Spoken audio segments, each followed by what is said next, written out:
Here's a sobering statistic. Research from Harvard Business Review found that 70% of professionals report using the same problem-solving approaches they learned in their first 5 years of work, regardless of how long they've been in their careers.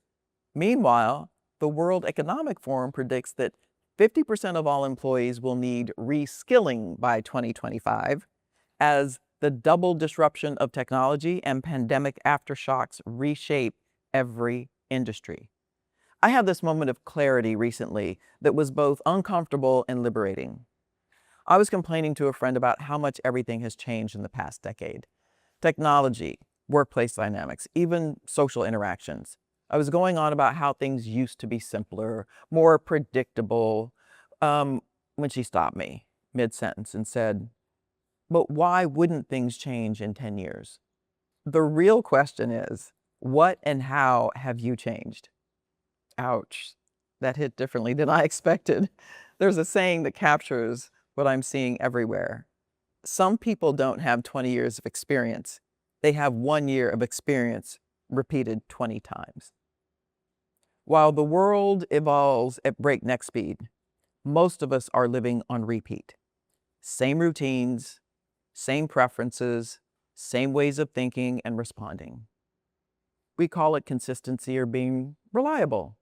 But what if what we're really doing is keeping our future selves at bay? Today, I want to ask you directly, are you living the same patterns, responses, and choices over and over and calling it professional growth? Hi, I'm Jenny Clark, a conscious leadership expert who spent 2 decades in executive recruiting and talent management, having worked with giants like Google and Spencer Stuart. I discovered that the secret to transformative leadership lies in the 5 dimensions of conscious leadership. And I'm here to help you unlock your full potential. Join me on this channel as we embark on an honest and vulnerable journey together to become the kind of leader that genuinely inspires transformation in your organization. Got a little career boosting secret for you. Do you want the inside scoop on leadership plus some juicy tips and hot takes you won't hear anywhere else? I've got a newsletter that's basically your personal career coach in your inbox. Just click the link in the description to join in. Oh, and if you're loving this content, I know you are, click that subscribe button. It's like giving me a virtual fist bump, ensuring you won't miss out on any future videos. Let me tell you about someone I used to date. Great guy, successful in his career, thoughtful in many ways. But whenever we visit this particular city for work or leisure, he insisted on going to the same restaurant every single time. Same table if possible, same order, same enthusiastic declaration that this was the best restaurant ever. First few times I thought it was sweet. He'd found something he loved and he wanted to share it with me. But after the 3rd or 4th visit, I started suggesting other places. What about that new Italian place everyone's talking about? His response was always the same. Why would we risk it when we know this place is perfect? Here's what struck me. He was calling this restaurant the best when he hadn't been anywhere else in that city in years. Best is different from favorite, especially when your sample size is essentially 1. He had confused familiarity with excellence, comfort with quality. And as for the guy I dated, his predictability and lack of curiosity were indeed 2 of the main reasons we couldn't be together. But the more I thought about it, the more I realized how often we all do this, not just with restaurants, but with ideas, approaches, skills, even career moves. I've worked with people who were genuinely surprised when they were passed over for promotions or new opportunities. But I've been doing great work for years, they'd say. And they weren't wrong. They have been competent, reliable, meeting expectations.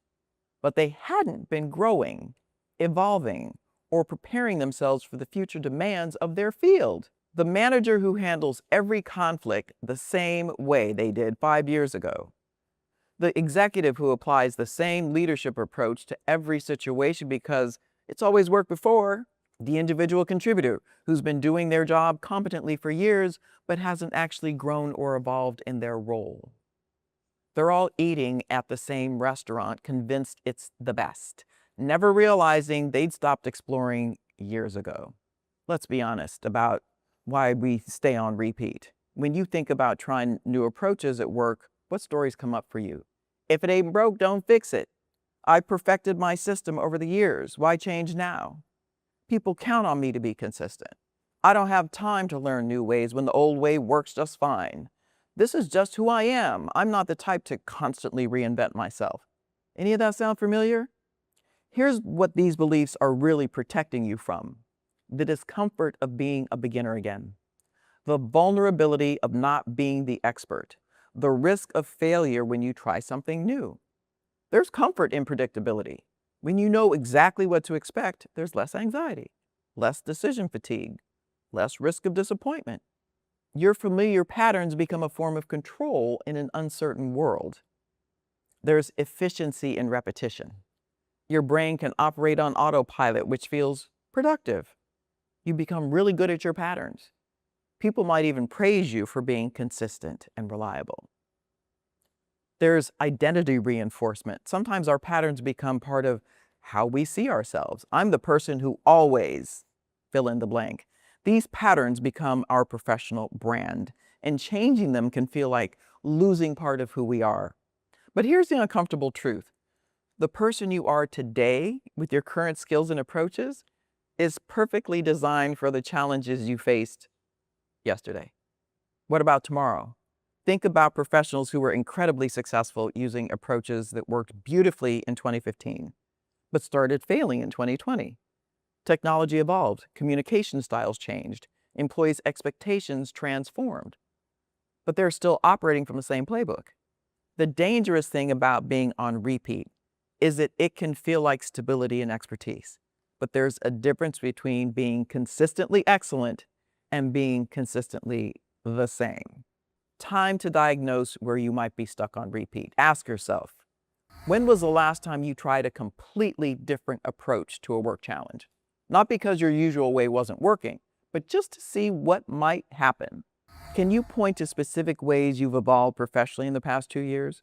Or have you mostly just gotten better at doing the same things you were already doing? What areas of your field are you avoiding because they seem unfamiliar? What if those are exactly where your future opportunities lie?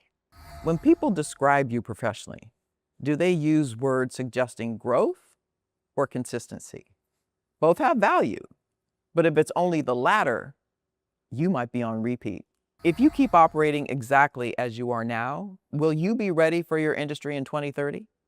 What does a person you need to become look like? The diagnostic question: am I actively participating in my own evolution, or am I just repeating my past and calling it experience? Look, there's nothing wrong with having preferences or maintaining routines that serve you. The question is whether you're making these choices consciously or whether you're on autopilot. Your future self is already waiting for you to make the choice to grow. They're counting on the decisions you make today. Here's my challenge. Pick one area of your professional life where you've been on repeat. For the next month, experiment with doing that thing differently. Not because the old way is wrong, but because you're curious about what else might be possible. Maybe it's time to admit that your best restaurant ever might just be the one you're most familiar with. And there might be an amazing new experience waiting if you're willing to try somewhere new. Breaking out of repeat mode doesn't mean abandoning everything that works. It means becoming intentional about where you stay consistent and where you push yourself to grow. Your patterns got you here, but they won't get you there. The world needs people who can think differently, approach challenges with fresh perspectives, and adapt to changing circumstances. If we're all stuck in our 2015 ways of operating, who's going to help us navigate 2030 and beyond? Your future self is waiting. You ready? Let's get to work. I get it. Taking that first step can feel daunting. I've been there too. But here's the thing. You've got strengths you might not even realize yet. I put together a free career mapping framework to help you uncover those hidden talents and chart your own path forward. It's not about changing everything overnight. It's about starting to see your potential clearly. Ready to explore? The framework's waiting for you. Just click the link in the description. Your future self will thank you for taking this small but powerful step today.